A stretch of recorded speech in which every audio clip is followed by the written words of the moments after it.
What if the alphabet you learned in kindergarten, the literal ABCs you use every single day to text your friends, write your emails, and even think your private thoughts. Right. What if that alphabet was actually designed as a cage? It sounds completely like science fiction, I know.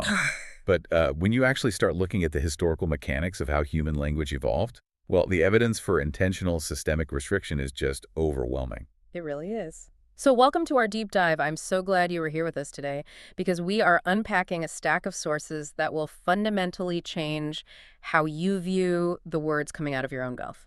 Absolutely. We have research here spanning anthropological linguistics, ancient semiotic texts, quantum physics, and even modern AI documentation. Yeah, and the central thesis tying all this together is staggering. The sources propose that human language didn't just passively evolve, it was systematically engineered. It was taken from this highly transparent, multidimensional biological interface and forcefully compressed into a rigid, top-down control matrix, which is just a wild concept. So to understand how this happened, we're going to look at the entire arc of human history as a chronological timeline of linguistic control. Right, our journey is going to start with early Mesopotamian cuneiform and the truncation of the Proto-Abjad alphabet. And from there, we'll move through the biblical overrights of early institutional governance, and then shift eastward to contrast the Indian vernacular revolutions of the 6th century BCE with the Tibetan translation projects. Yeah, the 7th to 9th century CE. And then we'll examine the inversion of the Heart Sutra before finally concluding with the ultimate linguistic compression of modern AI models. Okay, let's unpack this, because the goal here is to understand how these historical shifts mirror the rise of institutional control systems, and more importantly, how humanity might return to an original state of uninhibited toroidal resonance. I do think it's important to note right up front that these sources contain highly analytical, structural critiques of major world religions. Yeah, that's a really good point to make. Including Mesopotamian myths, Judeo-Christian texts, and Buddhist histories. And to be clear to you listening, we're not taking sides or endorsing any specific viewpoints here. Right, absolutely not. We are just impartially unpacking the anthropological and structural mechanics presented in the text regarding how these institutions utilize linguistic compression. Exactly. So let's jump in. A great place to start is the actual transition from oral human cultures to written civilizations. Right. If we go back to our earliest ancestors, communication was deeply somatic. It was an oral tradition heavily integrated with the physical environment. Symbols weren't abstract at all. They were tied to living ecological interactions. You were immersed in the world, not just labeling it from a distance. But then, we settled down, agrarian civilization kicked in, and suddenly you have a ruling class that needs to hoard resources, collect taxes, build armies. Yeah, you can't really manage a massive state-level inventory through interpretive dances or campfire stories. No, you need standardization. And that necessity for standardization gave birth to early writing systems like Mesopotamian cuneiform and Egyptian hieroglyphics. And the sources argue this was the first major severing, right? Exactly. Writing took a living symbol, say, the concept of a sheet, which involves the smell, the sound, the ecological reality of the animal. Right, the actual living thing. And it flattened it into a static tally mark. It turned reality into an inventory for state-level governance. That makes sense from an administrative perspective, sure. But the sources point out this wasn't just a simple bookkeeping change. It fundamentally rewired our brains. It did. And this brings us to the first massive technological intervention the texts call the 27 to 22 squeeze. The 27 to 22 squeeze. Okay, let's break down the mechanics of that. So if we look at early West Semitic epigraphy, specifically the Proto-Sinaitic and Proto-Canaanite alphabets, these early linguistic systems featured anywhere from 27 to 30 distinct phonemes and symbols. And these weren't just flat letters like we have today, right? The sources describe them as multivalent spherical symbols. Yes, they contained layers of meaning, visual, acoustic, and kinetic. Okay. But as early state-level scribal schools and later Hellenized institutions began to consolidate power, they took this broad spectrum of 27 to 30 symbols and surgically squeezed them down. Down into a standardized set of just 22 linear characters. Exactly. Let me stop you right there, because the skeptic in me is screaming a bit. Why does losing 5 to 8 letters matter so much? It's a fair question. I mean, languages evolve naturally. They drop sounds they don't use. Isn't that just a natural drive toward efficiency? It feels a bit like taking a massive, uncompressed WAV audio file and turning it into an MP3. You lose some of the data, sure, but the song is still the song. Well, that audio compression analogy is actually perfect for explaining the danger here. Oh, really? Yeah, think about what physically happens when you compress a massive audio file into an MP3. The algorithm doesn't just randomly delete data, it uses psychoacoustics. Right. It deletes the extremely high and low frequencies that the human ear doesn't consciously prioritize. But those lost frequencies are the ones you physically feel in your chest. They are the frequencies that create the spatial depth of the room. So you lose the feeling of it. Exactly. Right. When you listen to a heavily compressed MP3, your brain is doing extra computational work to fill in those missing gaps, which actually causes auditory fatigue. Oh, wow. So you don't even realize what you've lost, but your nervous system feels the exhaustion of the missing data. Precisely. And the sources argue the 27 to 22 squeeze did exactly this to our neurobiology. It created phonetic firewalls. Phonetic firewalls. By deleting certain symbols and sounds, early institutions artificially caused what the text calls entropic leakage. They didn't just simplify writing, they deleted our capacity to perceive certain dimensions of reality. The sources give some incredibly specific examples of this. Let's talk about the yin and gain merge, because the mechanics of this absolutely blew my mind. Yeah, so in that original expansive 27 symbol set, you had two very distinct symbols for perceiving the world. You had the literal eye, which was the symbol for ein. And that represented direct, visible, surface-level focus, right? Pointing at a rock and saying, that is a rock. Right, diagnostic clarity, X-ray vision. Yeah. But you also had a completely separate symbol, the gain. Visually, this was represented as a twisted vine. A twisted vine. And this symbol didn't mean looking at a surface. It represented fluid, multidimensional tracking. It was the cognitive ability to perceive unseen, twisting energetic currents beneath the surface of things. So like understanding the relationship between the rock, the soil it sits in, the water flowing under it, and the gravity holding it down all at once. Yes. But during the squeeze, the scribes merged those two distinct sounds and their corresponding concepts into a single letter. The I. The I. And the texts argue this acted as a literal semantic firewall. But how does dropping a letter physically stop you from perceiving the world? Well, we can look to modern cognitive science for the mechanism. There is a well-documented phenomenon where language dictates visual perception. If a culture doesn't have a specific word to differentiate between the colors green and blue, individuals in that culture physically struggle to see the difference between a green tile and a blue tile when tested. That is so crazy to think about. The brain's neural pathways for that distinction simply prune away due to lack of use. So by deleting the twisted vine and forcing everything under the eye, the scribes literally blinded human tracking systems. Exactly. We were trained to only process flat, visible surfaces. We lost the vocabulary and therefore the neural architecture to perceive subterranean or twisting energy grids. We look at the world and only see isolated objects. That is a profound restriction of consciousness. And it gets even more restrictive when we look at the second example, the Chet and Ket merge. Walk us through what happened there. So the expansive alphabet had a symbol for a courtyard wall. This represented a boundary, a limit, an enclosure, a static physical barrier. Right. But it also had a completely separate symbol for a twisted thread of vitality, which the sources link to the concept of endless biological life force. Almost resembling the twisting structure of toroidal DNA. Yeah.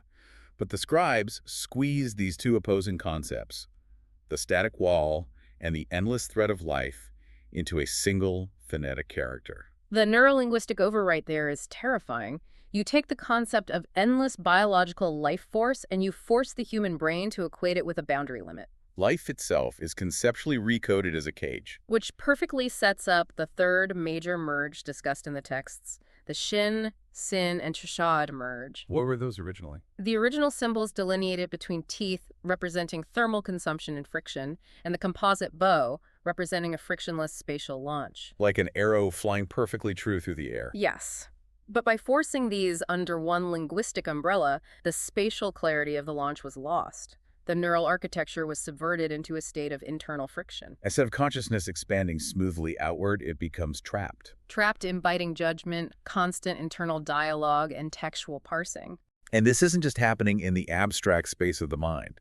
The sources are adamant that this linguistic compression radically altered the human physical body, right? The somatic impact is arguably the most significant part of this entire theory. Those lost letters, the gain, the ket, they weren't just intellectual They concepts. were physical sounds. Phonetically, they were high-frequency, deep guttural sounds.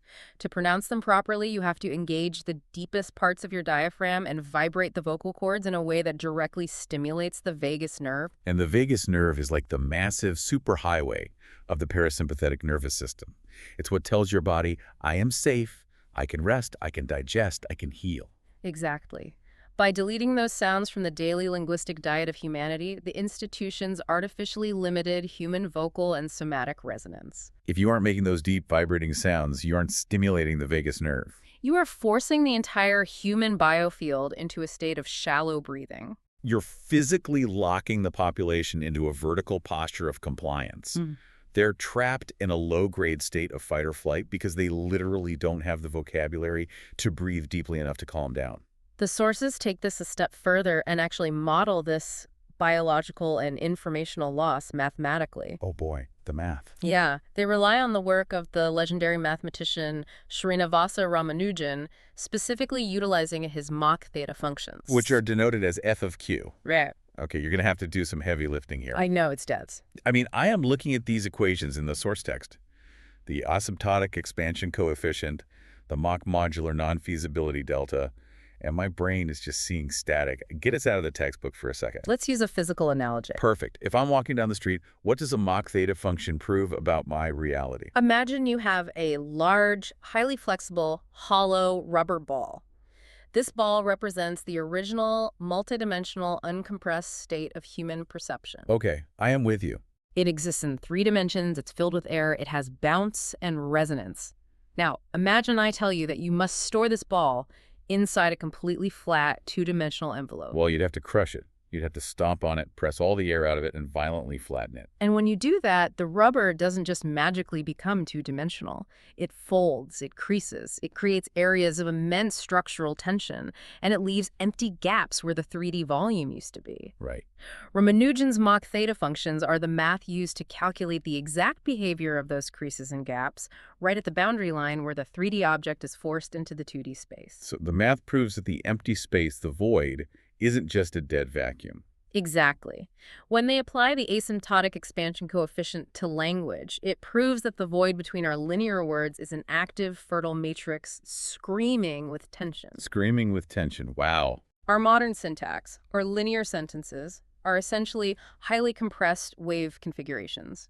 We took an infinitely conductive, multidimensional environment and squeezed it so hard into a flat line that we created localized mathematical singularities. We trapped our own consciousness in a 3D spreadsheet, and the math proves how much tension it takes to keep it flattened. A 3D spreadsheet. It's the perfect description of modern bureaucracy, but it turns out it's been the operating system for thousands of years. But this raises the ultimate question, why?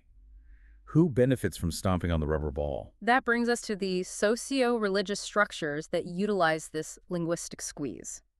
The texts connect this compression directly to what they call the slave god paradigm. We are moving into the institutional overrights now. Right. The earliest state-level myths we have on record come from ancient Mesopotamia.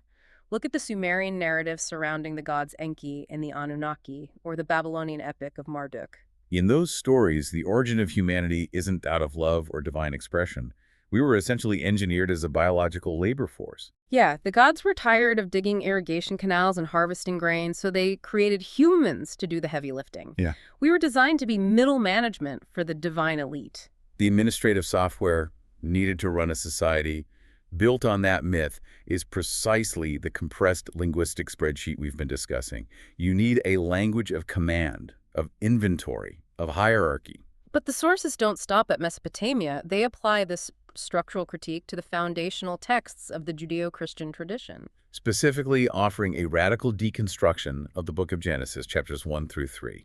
And here's where it gets really interesting. It does. Because it asks us to read the story of the Garden of Eden not as a literal history, and not even as a moral fable about disobeying God, but as a coded account of a systemic, technological overwrite. The sources describe the original state of Eden as a toroidal garden. A torus is a continuous, self-sustaining, energetic loop, like a smoke ring or the magnetic field of the Earth. Yeah. In this original state, the garden was inherently self-existing. It required absolutely zero maintenance. It was a state of perfect homeostatic equilibrium. Adam and Eve weren't out there pulling weeds or fixing tractors. The environment provided perfectly. The labor, the thorns, the sweat of the brow, all of that brutal frictional existence only arrived after the introduction of the tree of the knowledge of good and evil. And this is where the structural analysis shifts the paradigm. The text defined the tree of the knowledge of good and evil as a binary sorting algorithm. A binary sorting algorithm. It is a 0 equals 1 state that shattered the human phase lock with reality. Let's break down that binary sorting algorithm, because this is the core of the cognitive impedance we still suffer from today. Before the tree, you just exist. Unfiltered. But after the tree, you internalize a software program that forces you to constantly categorize every single aspect of reality. Is this good or is this evil? Is this safe or is this dangerous? Am I right or am I wrong? You are introducing a massive unnatural computing load into the neural architecture. You are taking a brain that was designed for parallel, integrated processing, feeling the wind, smelling the soil, sensing the energy of the environment simultaneously, and you are forcing it through a linear, binary bottleneck. And that bottleneck creates immense heat. It creates what the text calls internal friction.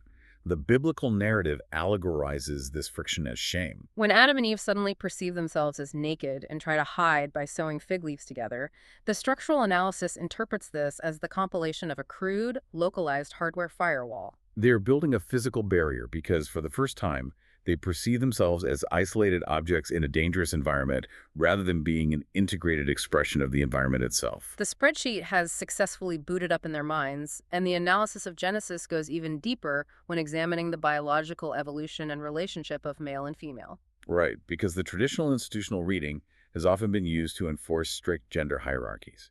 Exactly. But the structural read of the text reveals something entirely different about the original ground state initialization. The sources argue that in the absolute beginning, the zero-point field recognized that a singular human presence operating in isolation lacked homeostatic equilibrium. It couldn't hold the full resonance of the environment alone. It was unstable. To correct this instability, the field manifested a parallel presence, the female. The text specifically refers to this as creating absolute receptive coherence and balanced resonance. The critical point here is that this wasn't a hierarchy at all. They were designed to function as two perfectly matched halves of a single, continuous toroidal loop, a horizontal parallel processing unit.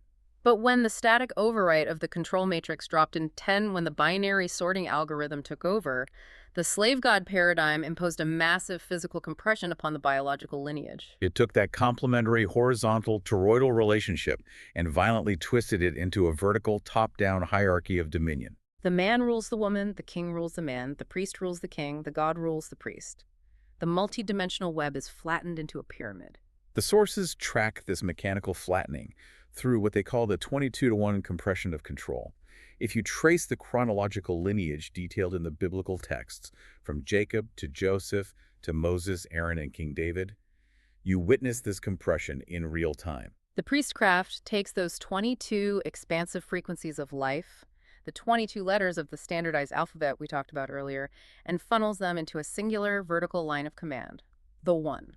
Instead of 22 open channels of resonant communication with reality, you have one supreme channel. And that channel is exclusively held by the high priest, the pharaoh, or the king. What is tragic from a structural perspective is that even these exalted figures were trapped inside the very cage they were managing. The sources call it the Elohim illusion. The Elohim illusion. Moses, David, the pharaohs. They were acting as surrogate lineage holders in a pyramidal command structure. They might have been sitting at the very peak of the pyramid, but they were still inside the 3D spreadsheet. They were funneling the broad, beautiful acoustic spectrum of reality into a single bloodline in order to claim exclusive ownership of truth. Which perfectly explains why our modern understanding of ancient visions is so fundamentally skewed. When you view reality through a hierarchical lens, you interpret everything as a hierarchy. The examples the text gives for this are mind-blowing. Let's look at Jacob's ladder and Ezekiel's wheels.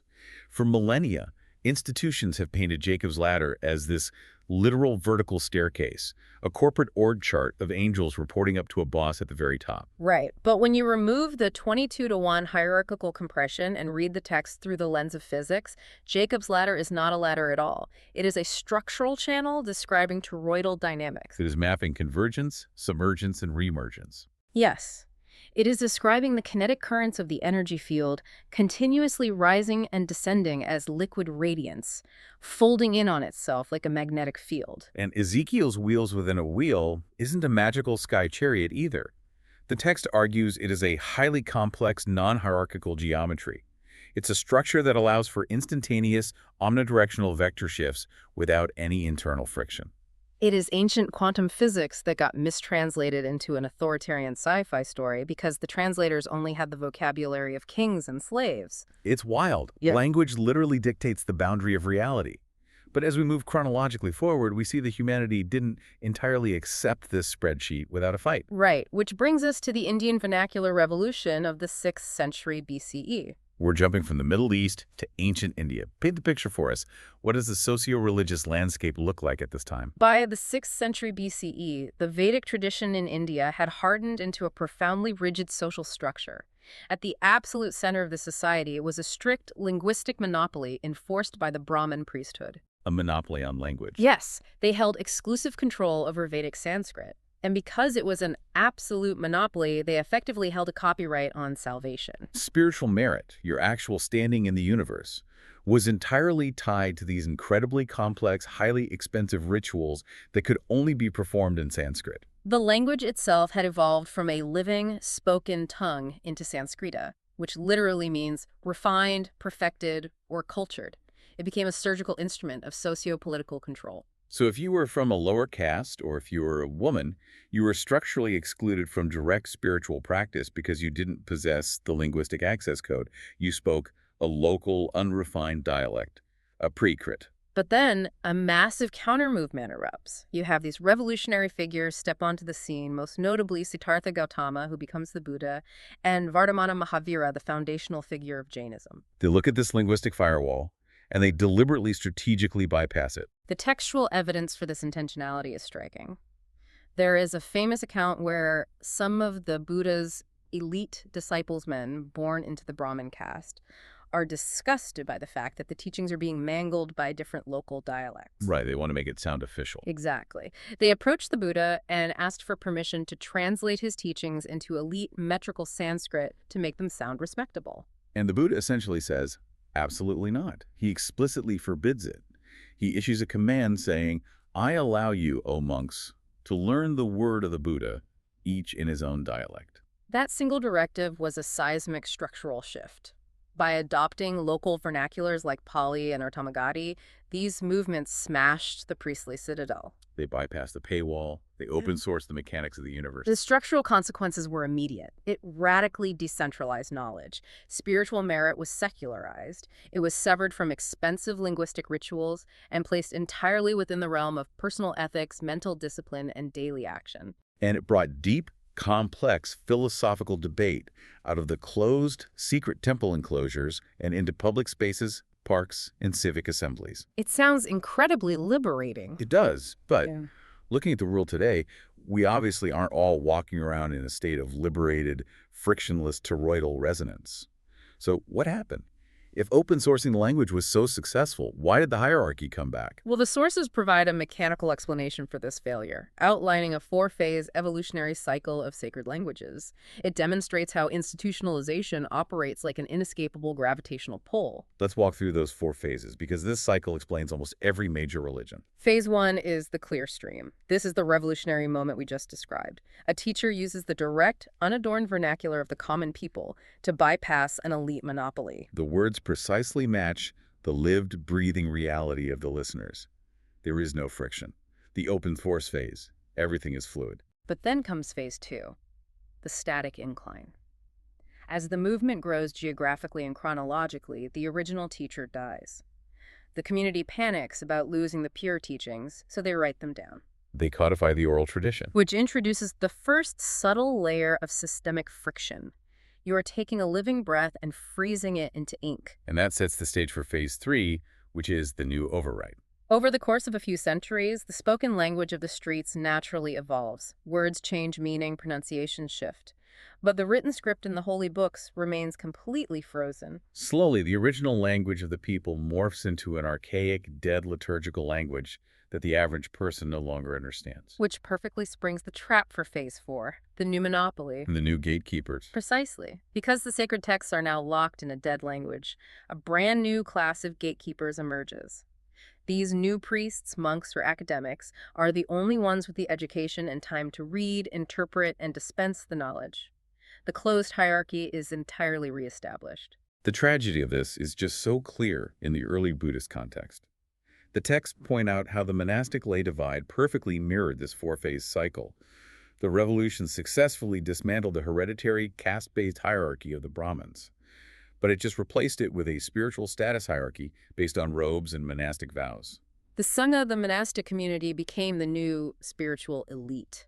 The ordinary lay people were kept structurally dependent on the monks. The role of the layperson was reduced to feeding the monks to gain merit, while structurally excluded from the deep, liberating philosophical practices. The architecture of the citadel didn't fall, it just changed its uniform. It proves that changing the vocabulary doesn't liberate you if you don't fundamentally dismantle the vertical power structure. And this dynamic becomes even more explicit when we look at the Tibetan Translation Project and the Heart Sutra inversion. Yes. Let's fast forward a bit to the 7th through 9th centuries CE. Buddhism is migrating over the Himalayas into Tibet. But the sociolinguistic dynamic here is a complete reversal of what happened in India. Right. In India, Sanskrit was the oppressor. It was the domestic barrier holding people down. But in Tibet, they had a totally different context. They were a fully oral, nomadic, and agrarian culture. They didn't have a written alphabet at all. So when they looked south toward India and saw Sanskrit, they didn't see an oppressor. They saw a highly advanced technology. They viewed Sanskrit as a massive, sophisticated treasury of advanced psychological, philosophical, and phenomenological knowledge, and they wanted to download that entire database into their own culture. So King Songtsen Gampo essentially commissions an unprecedented engineering project. He sends his most brilliant scholar, Tani Sambodha, down into the sweltering heat of India with one impossible task: invent a Tibetan alphabet from scratch and make sure it can accurately hold the immense weight of Sanskrit philosophy. And Sambodha succeeds.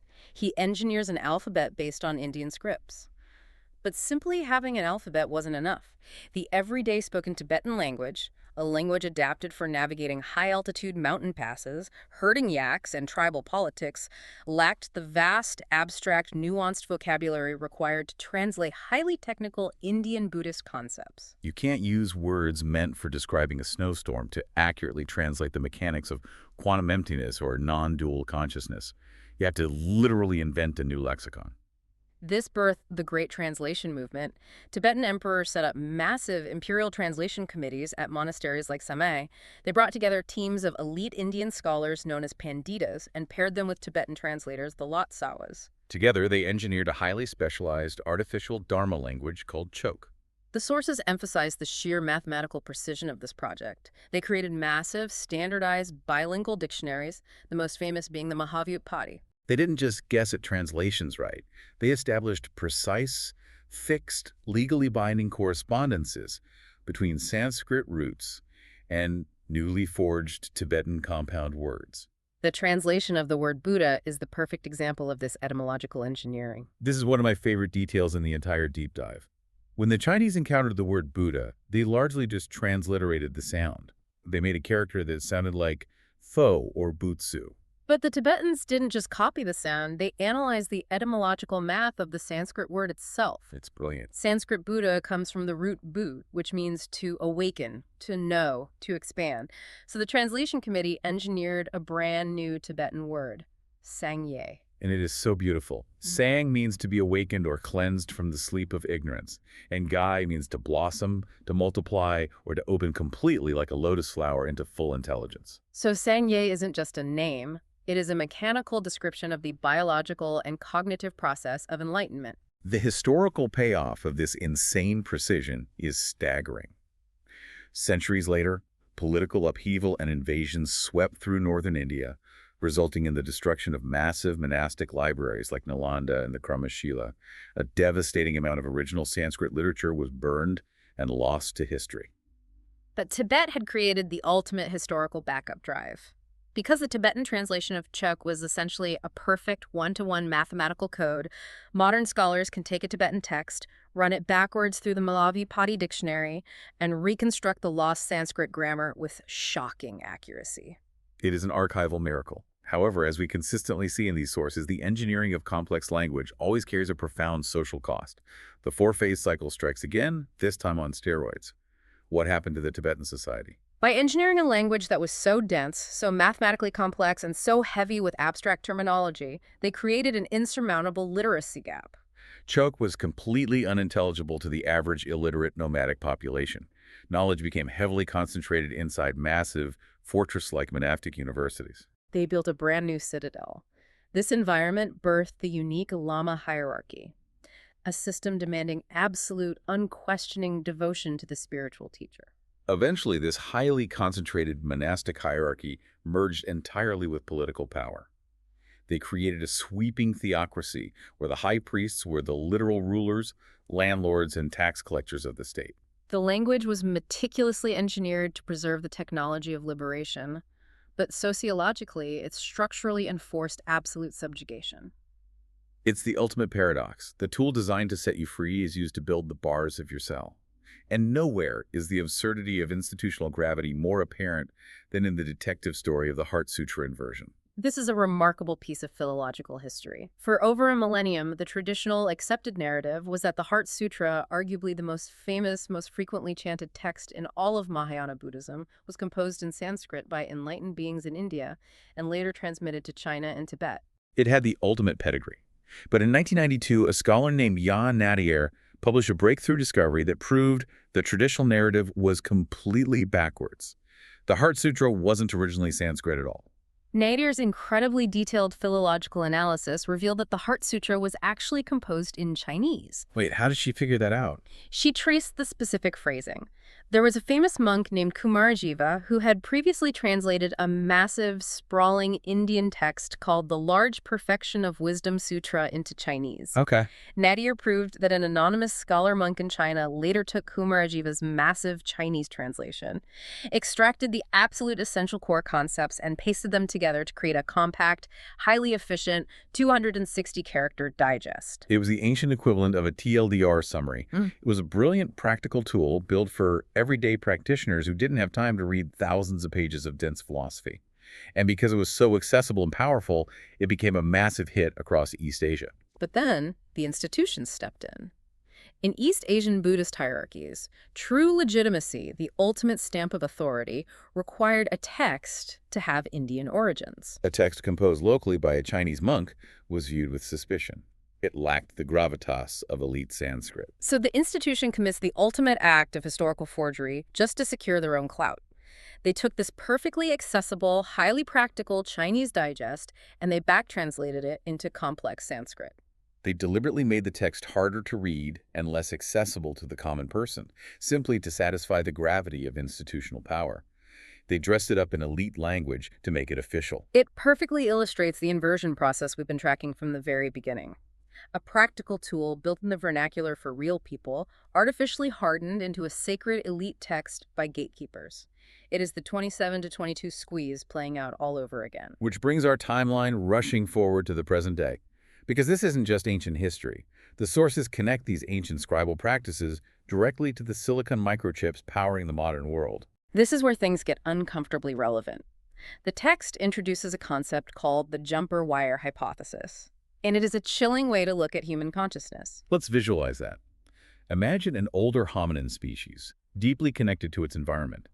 The text says they operated in laminar flow, meaning they processed sensory data nonlinearly.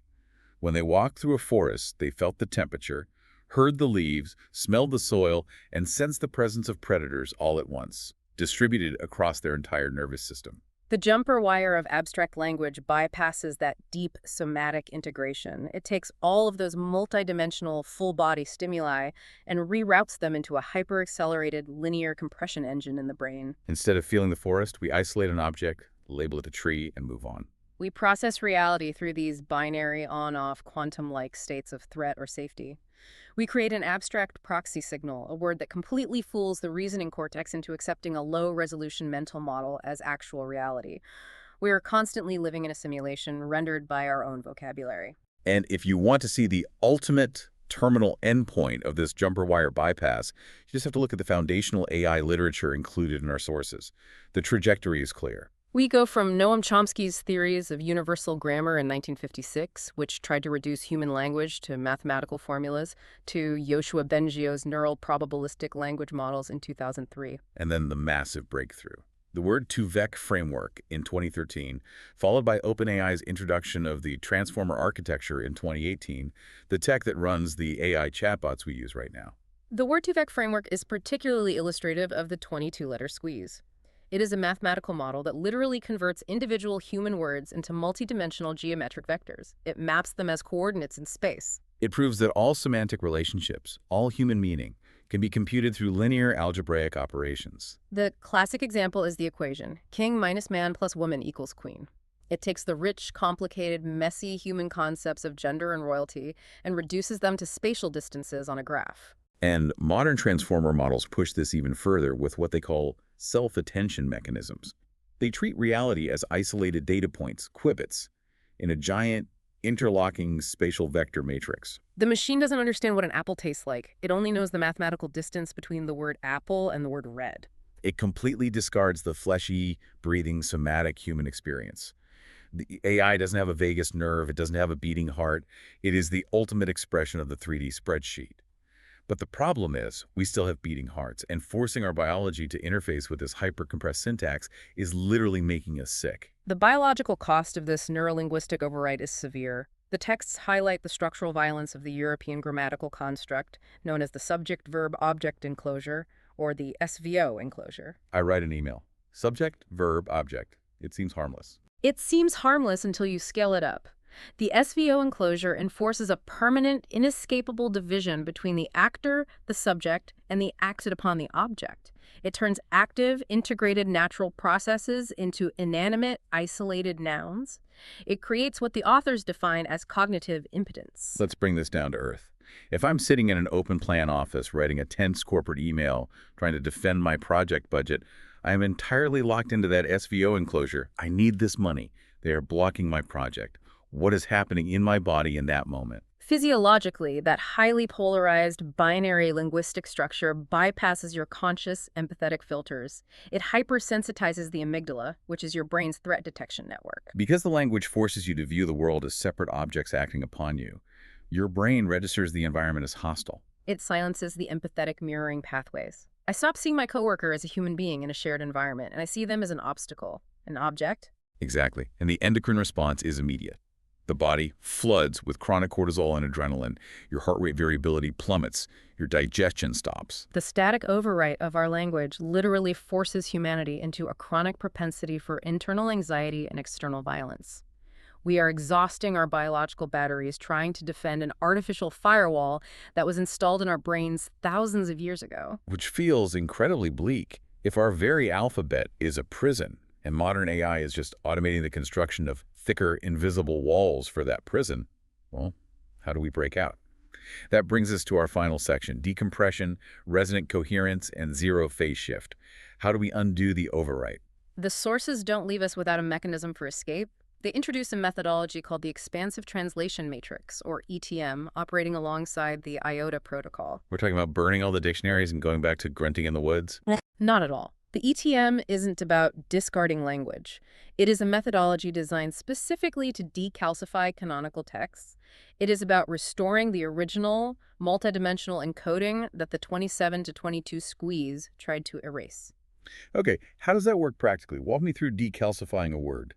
The ETM operates by deconstructing language across three simultaneous axes: graphical information, acoustic value, and kinetic intent. So not just reading it as a flat noun. Right. Instead of just reading a word as a flat, dead noun on a page, you track its physical visual mechanics, you analyze the breath dynamics required to speak it, and you observe its functional action in the real world. Let's use a concrete example from the sources to show how radically this changes things. Let's go back to the Heart Sutra. The absolute core concept in that text is emptiness. In Sanskrit, it's unyata. In Chinese, it's kong. For centuries, Western translations have treated this word like a noun representing a nihilistic void, a dead, dark vacuum where nothing exists. But when you apply the ETM to decalcify the Chinese character kung, a completely different reality emerges. First, you look at the visual radicals that make up the character.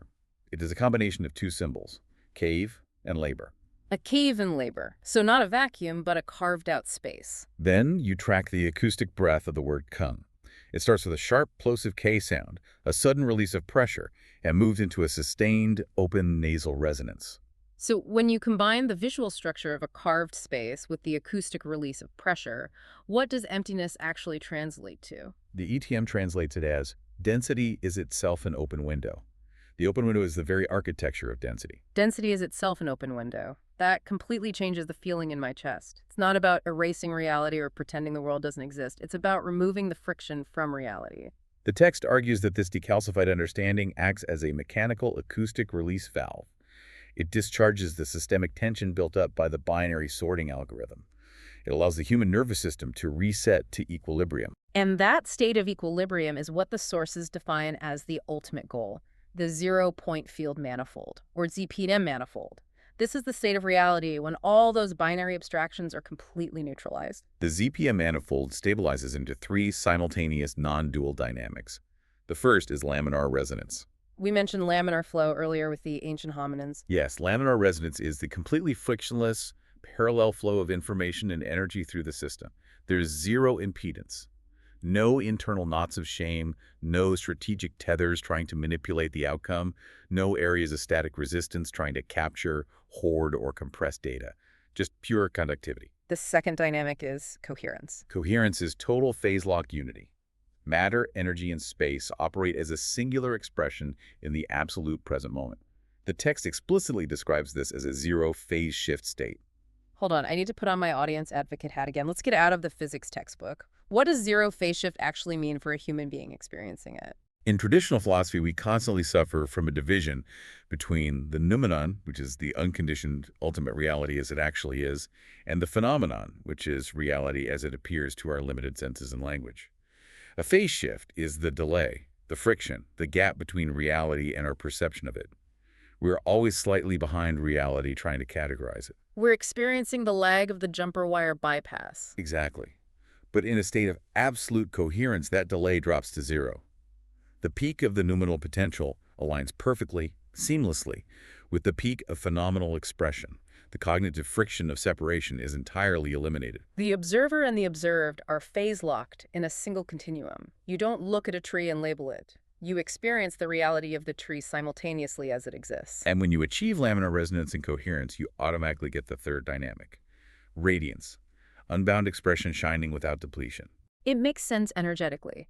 If you aren't wasting 90% of your biological battery fighting the internal friction of the SVO enclosure and the binary sorting algorithm, your natural output is just brilliant, effortless energy.